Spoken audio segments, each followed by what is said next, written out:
challengers partiront les premiers. Dans l'ordre, Scott, Dave et Matt.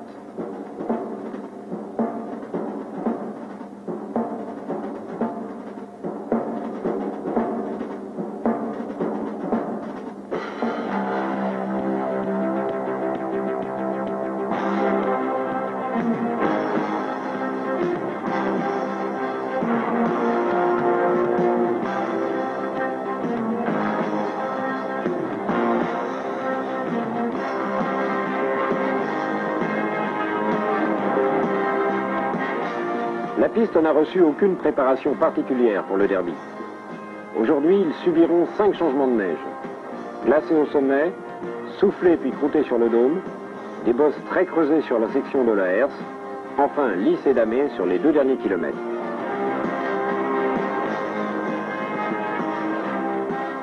Passant à 110 km/h dans la traversée, Scott est obligé de ralentir au maximum pour négocier le col des Rachasses. Puis il plonge sur le glacier supérieur où il ajuste sa trajectoire au millimètre pour passer entre 2 crevasses ouvertes pendant la nuit.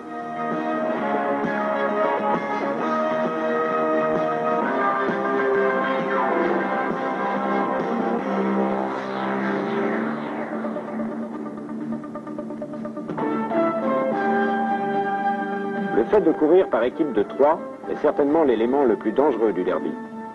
Le leader se concentre sur le choix de la meilleure trajectoire.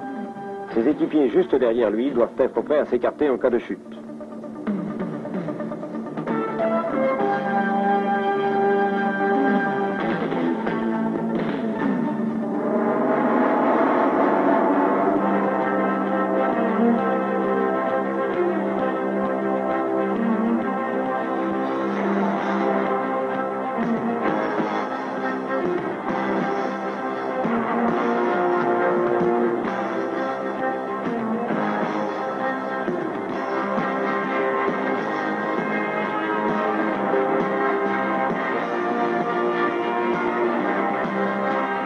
Débouchant du dôme à plus de 120 km/h, Scott fait l'impasse sur la trajectoire suicide et se jette dans le champ de bosse de la herse.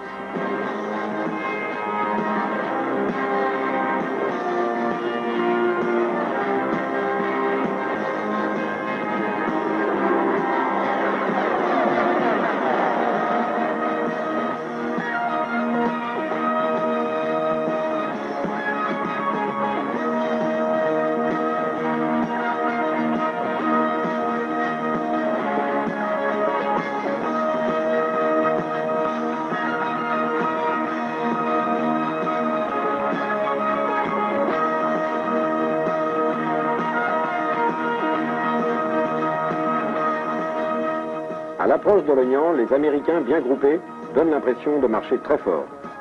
À cet endroit, Scott doit se retourner pour vérifier que son équipe est bien sur ses talons. S'il passait à cet unique point de contrôle avec plus de 100 mètres d'écart, il serait disqualifié. Mais Scott et Matt sont bien là et ensemble ils attaquent la piste du bas. Sur ces 2 derniers kilomètres, les combinaisons de descente des Américains devraient leur permettre de grignoter quelques précieuses secondes.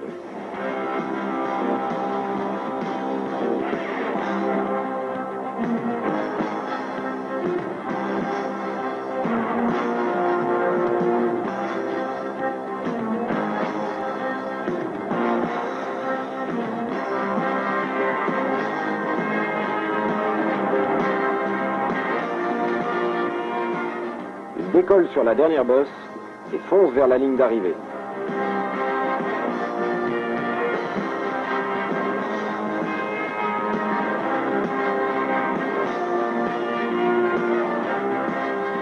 Une bonne course avec un temps de 6 minutes et 12 secondes. Là-haut, l'équipe française est déjà au col des Rachasses. Éric Sarins en tête, suivi de William Tolosa et d'Yves Roux.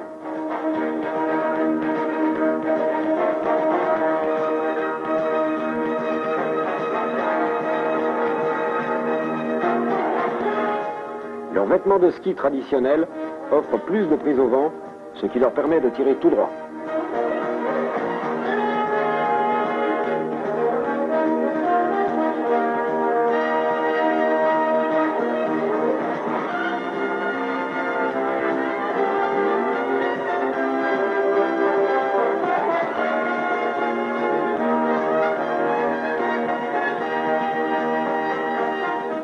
Sur le glacier, Eric a suivi la même trace que les Américains. Mais sous le dôme, dans la partie la plus rapide, il prend l'option du passage des séracs où il espère gagner 5 à 6 secondes. À 80 km/h dans les bosses, adieu la technique. C'est chacun pour soi. Il faut se battre pour rester debout.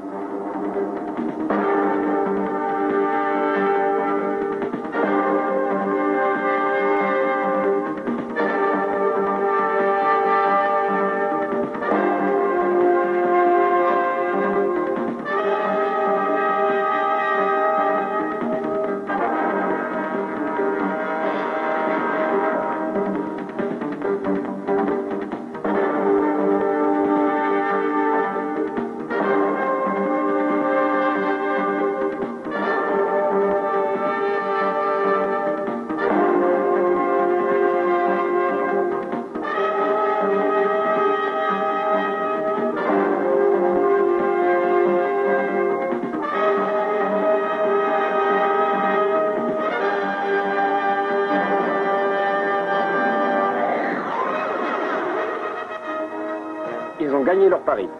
Ils ont tiré tout droit depuis le col et arrivent à l'Oignan où Eric peut enfin se retourner pour voir si tout va bien. Un dernier virage, et c'est le chouse final.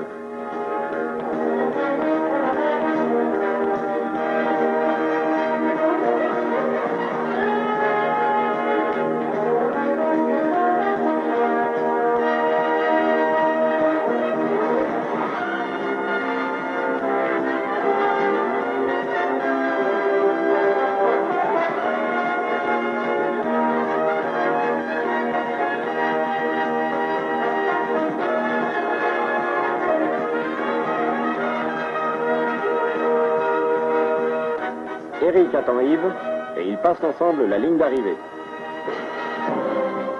Temps final, 6 minutes, 6 secondes. Record égalé, le trophée du derby restera en France.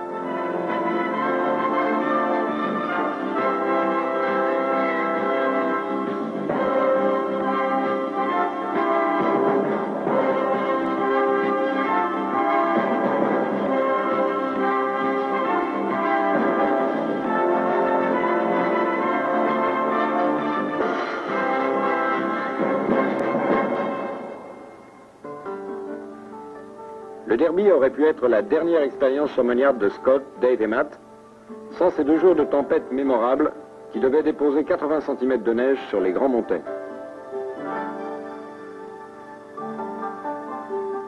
De quoi s'offrir une dernière journée de ski, mais quelle journée! En route pour les meilleurs spots, ces couloirs d'avalanche de l'Oignan seulement connus de quelques locaux fanas de poudreuse. Et Scott est là le premier.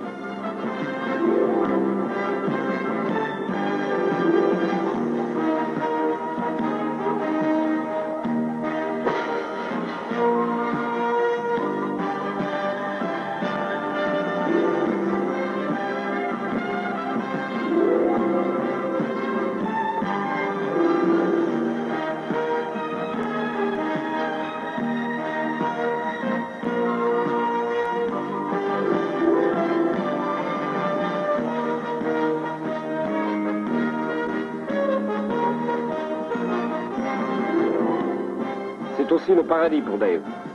700 mètres de dénivelé et de neige profonde entre les arbres, sans âme qui vive.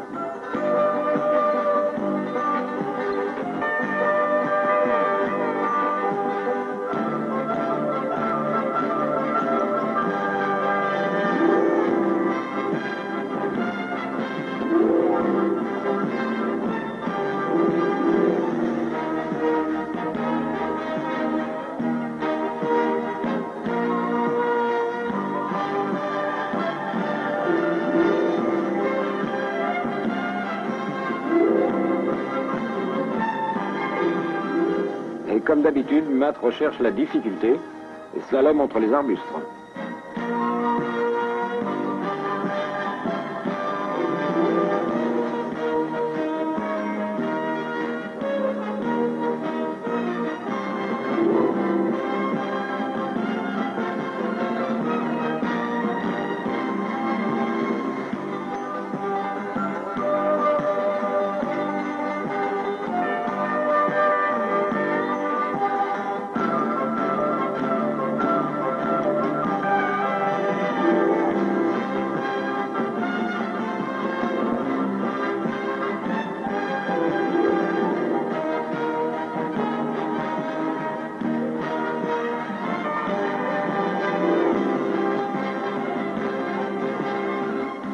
Après une journée pareille, la défaite au derby est bien oubliée.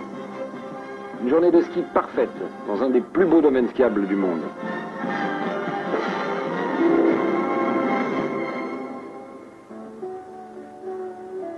Fini la saison.